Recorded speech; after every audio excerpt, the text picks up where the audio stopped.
Feel the waves cut through me, hypnotized by the sounds I'm breathing in. Hold tight, chemicals collide. Hold tight, hold tight, hold tight. Hai semuanya, welcome back to my channel Sri Suara Markaban. Nah, di video kali ini kita bakal ngebahas tentang ingin gak sih hajat kalian itu cepat terkabul amal. Oh iya, aku mau ingetin sama kalian semua, aku tuh bukan expert banget di bidang ini. Aku juga bukan ahli agama banget, dan ibadahku juga nggak sempurna banget. Aku mau share ini ke kalian semua itu berdasarkan pengalaman aku dan juga referensi-referensi yang telah aku pelajari dan dapatkan dari sumber-sumber yang menurut aku itu terpercaya banget. Jangan ngejudge aku kalau misalkan nanti ada beberapa informasi yang kurang tepat gitu. Kalau misalkan nggak benar dan juga ada yang perlu dikoreksi, kalian bisa koreksi dengan tulis di kolom komentar. Langsung aja, amalan apa aja sih yang membuat hajat dan juga keinginanku tuh tercapai? Yang pertama itu adalah sholat duha. Kita kenalan dulu dengan sholat duha ya. Hukum sholat duha ini adalah sunat muakkad. Sudah pada tahu sunat muakkad itu apa? Sunat muakkad itu adalah yang sangat dianjurkan oleh Nabi Muhammad SAW. Nabi Muhammad SAW. Terus aku pernah baca di websitenya starnews.id.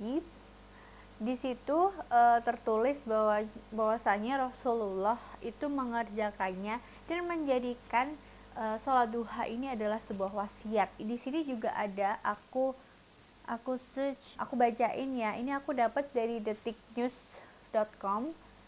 Hadis riwayat At-Tirmizi, Rasulullah bersabda, sholat duha itu mendatangkan rezeki dan menolak kemiskinan. Tidak ada yang memelihara sholat kecuali hanya orang-orang yang bertaubat. Habis itu waktunya itu kapan? Kalau aku baca dari detiknews.com itu waktu duha dimulai ketika matahari meninggi lebih dari sepenggelam hingga sedikit menjelang waktu zuhur, sekitar 15 setelah waktu syuruk dan 15 menit sebelum duhur. Apa sayang?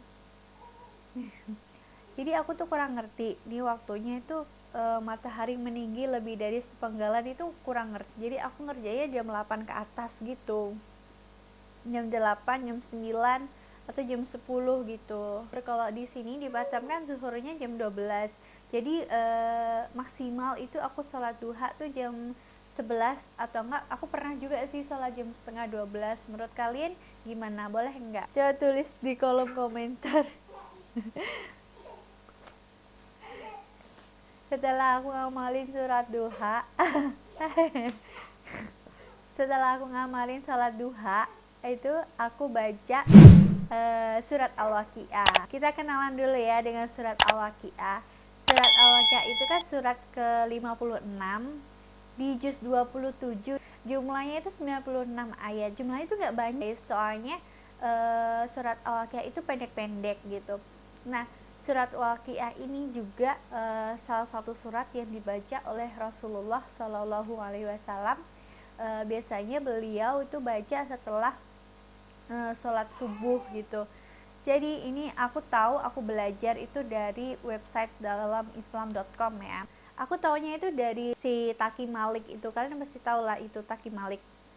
Terus kalau kalian nggak tahu, nanti kalian bisa cari sendiri di Instagram ataupun di Google Taki Malik itu siapa. Waktu itu si Taki Malik di Instagramnya itu bikin challenge gitu loh, bikin challenge Waqiah duha 40 hari gitu. Terus aku tuh iseng-iseng gitu, ya udah kerjain aja sholat duha sama plus Waqiah gitu. Terus aku di situ banyak hajat dan juga keinginanku yang aku panjatkan, aku doa gitu kan, dan alhamdulillah itu satu persatu tuh bener-bener kayak terkabulkan.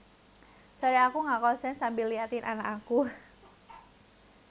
Sayang. Nah, dalam yang tunggu dulu, Aileen,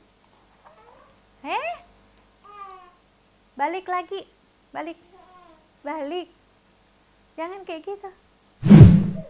Nih, balik. Kali jangan kayak gitu sayang. Ya. Alah. Duh. Nah, ayo sini ikut sama mami. Ah, kamu ini. Sana.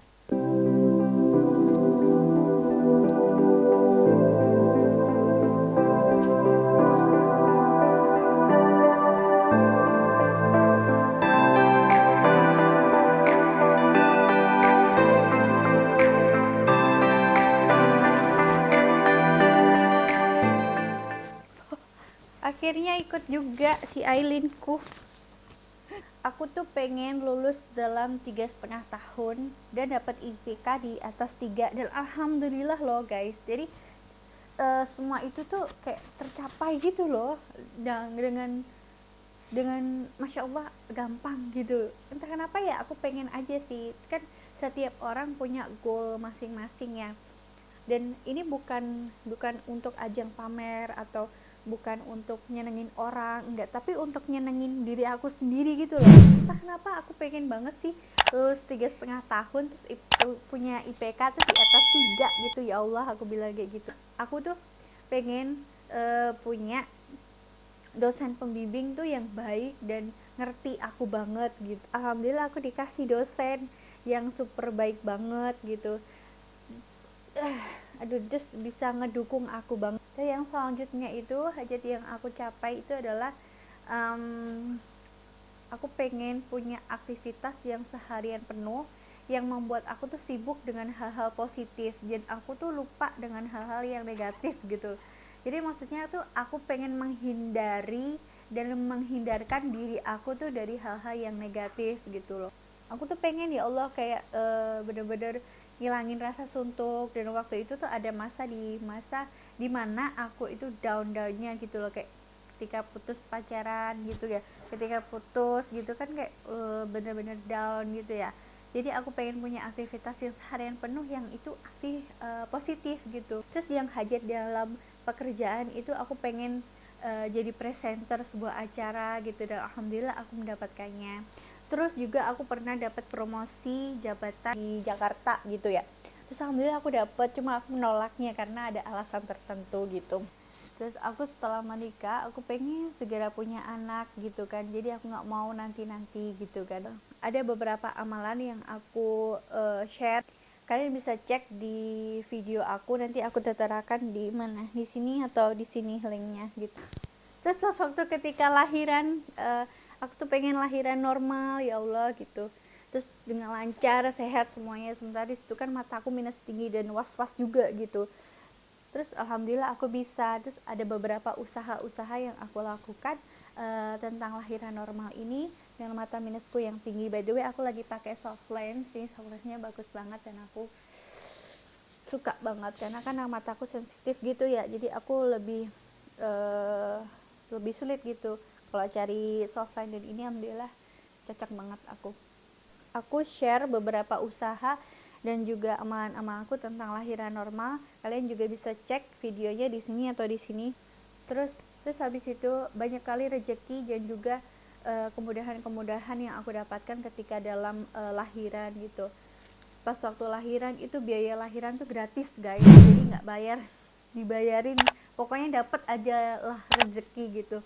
Karena aku tuh dulu sebelum menikah tuh ada kawan aku gitu kan yang lahiran di sebuah rumah bersalin itu, katanya rumah bersalinnya itu bagus banget dan perawatnya tuh oke banget, dokternya apalagi, dan semua tuh perempuan, dan itu aku banget gitu loh. Kayak misalkan aku tuh nanti mau lahiran tuh dokternya semua perempuan, biar aku tuh enak gitu. Kalau aku dokternya laki-laki tuh kayak berasa canggung entah apa gitu. Jadi aku lebih rileksnya ke perempuan, dan aku ngedapetin rumah bersalin itu adalah impianku. Untuk perlengkapan newborn gitu aku tuh sama sekali nggak beli guys. Jadi itu aku dapetin semua dari orang, dan kalaupun aku beli itu cuma beberapa aja bisa dihitung. Itu pun kayak baju-baju lucu-lucu yang baju-baju yang aku pengenin banget untuk aku pakein ke anak gitu aja. Untuk yang perlengkapan wajib newbornnya itu aku udah dikasih semuanya. Alhamdulillah itu rezeki. Udah ya.